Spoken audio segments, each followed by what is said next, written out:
তো hello everyone, welcome to our channel. তো আজকে আমরা তোমাদেরকে যেটা করাতে চলেছি সেটা হলো আমাদের মর্নিং ডোজের সেকেন্ড ডে। আর আজকে আমরা 6 থেকে 11 পর্যন্ত প্রশ্নের সমাধান করাবো, আর একটা প্রশ্ন তোমাদেরকে আমরা হোমওয়ার্ক হিসাবে দেবো, যাতে তোমরা ওই প্রশ্নগুলো করতে পারো। শেষে কুইজ হিসাবে প্রশ্নটা থাকবে, প্রত্যেকে কুইজের অ্যান্সারটা কিন্তু অবশ্যই দেবে। তো চলো আজকে আমরা দেখে নিই আজকে আমাদের প্রথম প্রশ্ন কি রয়েছে। এর আগের দিন আমরা কিন্তু 1 থেকে 5 অব্দি করিয়েছিলাম। এই ছোট্ট ভিডিওগুলো প্রত্যেক দিনে তোমাদের প্র্যাকটিস করার জন্য এবং বিভিন্ন চ্যাপ্টার থেকে এবং শর্টকাটের মাধ্যমে আমরা প্রশ্নগুলো তোমাদেরকে সমাধান করাবো। তো চলো দেখে নিই আমাদের কি রয়েছে প্রশ্ন। দেখো আমাদের ফার্স্ট প্রশ্ন যেটা রয়েছে, কি দেওয়া রয়েছে? দেওয়া রয়েছে যে চিনির দাম যদি 20% হ্রাস পায়, তাহলে এক ব্যক্তি 600 টাকায় 5 কেজি বেশি চিনি কিনতে পারেন। তাহলে প্রতি কেজি চিনির আসল দাম কত ছিল সেটা বের করতে বলা হয়েছে। একদম ট্রিক্স দিয়ে আমরা কয়েক সেকেন্ডে কিন্তু প্রশ্নগুলোর অ্যান্সার করব। ঠিক আছে, তো চলো আজকে আমরা দেখে নিই। তো কিভাবে করবো এই প্রশ্নটাকে? প্রত্যেকটা প্রশ্ন আমরা ট্রিক্স এর মাধ্যমে করার চেষ্টা করব। বলা হচ্ছে দাম কি হয়েছে? দাম হলো 20%। 20% হ্রাস পেয়েছে। কতটা? 20% হ্রাস পেয়েছে। তাহলে 20% কে আমরা কি লিখতে পারি? 20% কে আমরা লিখতে পারি 20/100। এটা লিখতে পারি তো? লিখতে পারি।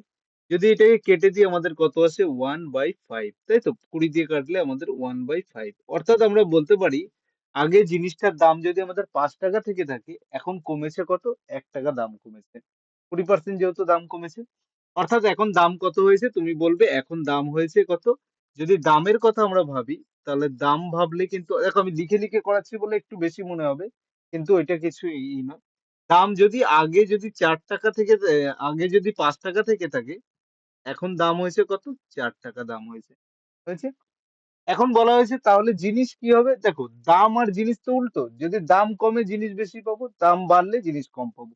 তার মানে আমরা বলতে পারি জিনিস যদি যেটা বলি কোয়ান্টিটি যেটা রয়েছে, সে কোয়ান্টিটিটা কি? কোয়ান্টিটি মানে পরিমাণ, ঠিক আছে?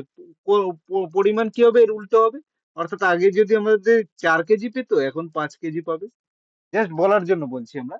আগে 4 ইউনিট পেলে এখন 5 ইউনিট পাবে। মানে এখন এক্সট্রা কতটা পাচ্ছে? 1 ইউনিট এক্সট্রা পাচ্ছে। তাই তো? এগুলোকে ইউনিট কেন বলছি? কারণ এগুলো রেশিও থেকে আমরা নিয়েছি। তাহলে 1 ইউনিট এখন এক্সট্রা পাচ্ছে। কিন্তু অ্যাকচুয়ালি প্রশ্নে কি বলা হয়েছে? বলা হয়েছে না 5 কেজি বেশি পাচ্ছে। তার মানে আমি বলতে পারি 1 এর ভ্যালুটা অ্যাকচুয়ালি কত? আমাদের 5 কেজি। তাই তো? 1 এর ভ্যালুটা যদি 5 কেজি হয়, তাহলে কি বলা হয়েছে? যে বড় আগে দাম কত ছিল? তাহলে আগে কত কেজি পেত বলো তো? আগে পেলে তো আমাদের অনুযায়ী 4 ইউনিট পেত। তাহলে 1 ইউনিটের দাম ভ্যালু হলো 5 কেজি। 4 ইউনিটের ভ্যালু কত হয়ে যাবে? 4 5 এ 20 কেজি। তাই তো? তার মানে আমরা বলতে পারি আগে হলো সে কিনতে পারতো কতটা? আগে সে 20 কেজি হলো আ চাল কিনতে পারতো। ঠিক আছে? ওই ব্যক্তি চিনি কিনতে পারতো। তাহলে দাম কত ছিল? যদি তোমাকে বলা হয় তাহলে তুমি বলবে ৬০০ টাকায় সে কতটা পেত? ৬০০ টাকায় সে মানে দাম কত করে পেত? 20 কেজি কিনতে পারতো। তাহলে ১ কেজির দাম কত? ৬০০/20 কেটে দিলে আমাদের কত চলে আসে? ৩০ টাকা। তাহলে অ্যান্সার কি চলে এলো? ৩০ টাকা। এটা ছিল তার আগের দাম। আচ্ছা যদি বলা হয় এখন দাম কত? এখন দামও তোমরা বের করতে পারবে। দেখো আগের দাম কত ছিল? ৩০ টাকা। অর্থাৎ ৫ এর ভ্যালু যদি ৩০ হয়, ৪ এর ভ্যালু কত হয়ে যাবে? ৫ ছক ৩০, ৪ ছক ২৪। যদি এখন দাম জিজ্ঞেস করতো, তাহলে তোমরা বের কিন্তু করে ফেলতে পারতে। তো চলো আমরা নেক্সট প্রশ্নের দিকে চলে যাই। নেক্সট প্রশ্ন আমাদের কি দেওয়া রয়েছে সেটা দেখে নিই আমরা। পরের প্রশ্ন বলা হচ্ছে কি? বলা হচ্ছে A আর B এর বয়সের অনুপাত হলো 3:4 এবং ৬ বছর পরে তাদের বয়সের অনুপাত হবে 4:5। তাদের বর্তমান বয়সের সমষ্টি কত? দেখো আমরা একদম ইজি প্রশ্নও করাবো, টাফ প্রশ্নও করাবো, সব রকম প্র্যাকটিস তোমাদেরকে রাখবো, যাতে এক্সামে যে প্রশ্নগুলো আসে প্রত্যেকে করতে পারো। ঠিক আছে? কারোর যদি কোনো প্রবলেম থাকে তোমরা কিন্তু বলবে, হ্যাঁ? তাহলে কি বলা হচ্ছে? A আর B এদের অনুপাতটা কত ছিল? বলছে A আর রয়েছে আমাদের B। এখন বলা হয়েছে এদের বয়সের অনুপাত কত? বর্তমান বয়সের অনুপাত হলো 3:4। আর কি বলা হচ্ছে? আর বলা হচ্ছে যে ৪ বছর মানে ৬ বছর পরে তাদের বয়সের অনুপাত কত হবে? 4:5। মানে ৬ বছর পরে তাদের অনুপাত হবে 4:5। তার মানে আমরা কি দেখছি? ৩ থেকে ৪ হয়েছে। অর্থাৎ গ্যাপটা আমরা দেখছি দুদিকেই সমান। অর্থাৎ ১। কিন্তু আমাদের অনুযায়ী আমরা অনুপাতের দিকে যদি তাকাই দেখছি ১ ১ করে গ্যাপ রয়েছে প্রত্যেক দিকে। এদিকেও ১ গ্যাপ, এদিকেও ১ গ্যাপ। অর্থাৎ গ্যাপ সেম। অর্থাৎ আমরা বলতে পারি আমাদের অনুযায়ী ১ ইউনিট হলো তার কি পরে তার বয়সের অনুপাত হবে 4:5। কিন্তু ১ এর ভ্যালুটা আমাদের অনুযায়ী এলো ১, কিন্তু ১ এর ভ্যালু বলা হয়েছে ৬। তাহলে এখন প্রশ্ন কি বলা হয়েছে, বর্তমান তাদের বয়সের সমষ্টি কি, বর্তমানে কোনটা, এইটা হলো আমাদের বর্তমান উপরেরটা, তাই তো, উপরেরটা হলো আমাদের বর্তমান। তাহলে একের ভ্যালু যদি 6 হয়, তিনের ভ্যালু কত হয়ে যাবে 18, চারের ভ্যালু কত হয়ে যাবে 24। তাহলে 18 আর 24 কত হয়ে যায় আমাদের 42 হয়ে যায়, তাই তো। এইটা আমাদের অ্যান্সার হয়ে যাবে, অর্থাৎ তাদের বর্তমান বয়সের সমষ্টি 42। অর্থাৎ 2 নম্বর যেটা রয়েছে, 2 নম্বর আমাদের, বা বি যেটা বলতে পারো, সেটা আমাদের অ্যান্সার হয়ে গেল। ঠিক আছে। বা তোমরা এইভাবে করতে, একের ভ্যালু 6, তাহলে 3 আর 4 7, 3 আর 4 কত হচ্ছে 7, 7এর ভ্যালু 6 7 42, এইভাবে তোমরা কিন্তু লিখে নিতে পারতে। ঠিক আছে, চলো নেক্সট প্রশ্নের দিকে আমরা চলে যাই। নেক্সট প্রশ্ন কি, দেখো এই যে প্রশ্নটা আছে একদম ইজি প্রশ্ন, কিন্তু এটা ডব্লিউপি লেডি কনস্টেবল মেন্স এ 2024-এ দিয়েছিল। প্রত্যেকটা প্রশ্ন আমরা যেগুলো করাচ্ছি সেগুলো প্রিভিয়াস ইয়ার্স এ এসেছিল, এক্সামের নাম আমরা অলরেডি লিখে দিয়েছি, তোমরা দেখে নেবে। তো কি দেওয়া রয়েছে, দেওয়া রয়েছে যে একটি বৃত্তের পরিধি যদি 44 সেন্টিমিটার হয়, তাহলে তার ক্ষেত্রফল কত। তাহলে বৃত্তের পরিধির সূত্র কি জানি আমরা, বৃত্তের পরিধি যদি বের করতে হয় তার সূত্র আমরা জানি হলো 2 পাই আর। এটা কি, এটা হলো বৃত্তের পরিধির সূত্র, তাই তো। আর কি, আর হলো যেখানে তার ব্যাসার্ধ বা রেডিয়াস। আর তাহলে এর কত দেওয়া রয়েছে, এটা দেওয়া রয়েছে আমাদের 44 সেন্টিমিটার, তাই তো।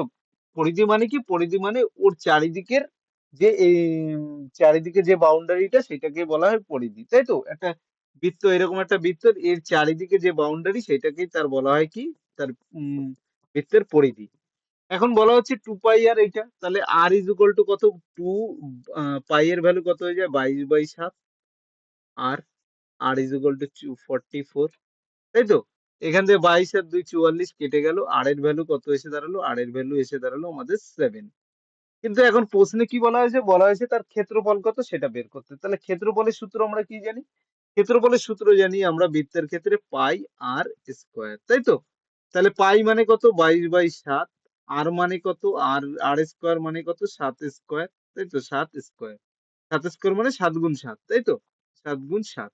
তাহলে একটা সাথে কেটে গেল, 22 গুণ 7 কত হয়ে গেল 154, এত বর্গ সেমি। ঠিক আছে, তাহলে তার ক্ষেত্রফল কত হয়ে গেল, বা স্কোয়ার সেন্টিমিটার, বা বলতে পারো বা বর্গ সেমি, এতটা বলে দিতে পারো যে 154 বর্গ সেমি। অর্থাৎ এ 1 নম্বর যেটা রয়েছে ওইটা আমাদের অ্যান্সার হয়ে যাবে, অপশানে যেটা দেওয়া রয়েছে ওইটা আমাদের কিন্তু অ্যান্সার হয়ে যাবে। তো চলো নেক্সট কোয়েশ্চেন দেখি কি দেওয়া রয়েছে। কারণ কোনো রকম প্রশ্ন থাকলে কিন্তু অবশ্যই তোমরা আমাদেরকে জানাবে। দেখো আমরা প্রত্যেকটা প্রশ্ন করাচ্ছি, যেই প্রশ্নে তোমাদের ডাউট হবে বা বুঝতে প্রবলেম হবে বা কি ধরনের প্রশ্ন চাও, সেগুলো কমেন্টে কিন্তু তোমরা আমাদেরকে বলতে পারো। নেক্সট কোয়েশ্চেন কি দেওয়া রয়েছে আমরা দেখে নিই। দেওয়া রয়েছে রমন একটি পরীক্ষায় 72% নম্বর পেয়েছে, যেখানে মোট নম্বর 300 ছিল, তাহলে আসলে সে কত নম্বর পেয়েছিল। এই প্রশ্ন ডব্লিউবিপিএসসি ফুড এসআইতে দিয়েছিল, কিন্তু এর থেকে ইজি আর কিছু কিছু প্রশ্ন হতে পারে না। কি দেওয়া রয়েছে, টোটাল নম্বর হলো তার কি রয়েছে 300, সেখান থেকে সে পেয়েছে কত 72% নম্বর পেয়েছে, মানে 300-72% মানে 72/100, তাই তো। শূন্য শূন্য কেটে গেল এইটা, তাহলে 3 দুগুনি 6, 3 7 21, অর্থাৎ সে 216 নম্বর পেয়েছে। অর্থাৎ বি আমাদের অ্যান্সার হলো, বি বা 2 নম্বর যেটা রয়েছে অপশন, এটা অ্যান্সার হলো। এটা কোনো একটা প্রশ্নের ভিতরে পড়ে না, মানে এত ইজি প্রশ্ন তবু এক্সামে দেয়, এগুলো কিন্তু প্র্যাকটিস থাকা দরকার প্রত্যেকে। ঠিক আছে, দেখো 10 নম্বর প্রশ্নটা এর আগের দিনও আমরা তোমাদেরকে করিয়েছি, প্রত্যেকে কমেন্টে অ্যান্সার জানাবে। সেম প্রশ্নটা আমরা আগের দিন দিয়েছিলাম, আজকে এটা হোমওয়ার্ক থাকলো। শেষে আমি এই প্রশ্নটাকে, সেম প্রশ্নটাকে আমি তোমাদেরকে কুইজ হিসাবে দিয়ে দেবো, সেখানে কুইজে কিন্তু অ্যান্সার প্রত্যেকে করবে। তো চলো নেক্সট কোয়েশ্চেনে দেখে নিই আমাদের কি আছে। নেক্সট আমাদের 11 নম্বর যে প্রশ্নটা রয়েছে, 11 নম্বর প্রশ্নটা কি দেওয়া রয়েছে, দেওয়া রয়েছে যে 1000 টাকার উপরে 10% বার্ষিক সরল সুদের বার্ষিক হারে 2 বছরের চক্রবৃদ্ধি সুদ আর সরল সুদের পার্থক্য। দেখো আমরা সুদ যখন করাবো একদম বেসিক ট্রিক সবকিছু শেখাবো, কিন্তু এখানে যখনই তোমাদেরকে 2 বছরের ডিফারেন্স দেবে, তখন কিভাবে ইজিলি করতে পারো, 3 বছরে কিভাবে করতে পারো, আমরা চ্যানেলে অলরেডি দিয়ে দিয়েছি। তবু তোমাদেরকে আমি এই প্রশ্নে করিয়ে দিচ্ছি। কি দেওয়া রয়েছে, যে টোটাল টাকা দেওয়া রয়েছে 1000 টাকা, ঠিক আছে, লিখে করার দরকার নেই, যা সূত্রে বসিয়ে দিলে হয়ে যায়। তবু আমি লিখে করছি, যাতে যারা একদম কিছু জানো না তারাও করতে পারো। কি দেওয়া রয়েছে, দেওয়া রয়েছে যে 1000 টাকা মানে প্রিন্সিপাল বা মূলধন দেওয়া রয়েছে কত আমাদের 1000 টাকা। এরপর কি বলা হয়েছে, 10% বার্ষিক সুদের হারে, অর্থাৎ সুদের হার দেওয়া রয়েছে কত 10%। ক বছর, সময়টা দেওয়া রয়েছে 2 বছর। হুম, 2 বছর হলো সময় দেওয়া রয়েছে। এখন কি প্রশ্ন করা হয়েছে? প্রশ্ন করা হয়েছে যে তাহলে তার চক্রবৃদ্ধি সুদ আর সরল সুদের পার্থক্য কত? দেখো, চক্রবৃদ্ধি সুদ আর সরল সুদ যেটা রয়েছে, চক্রবৃদ্ধি ও সরল সুদের পার্থক্যের একটা সূত্র আছে। সরল সুদের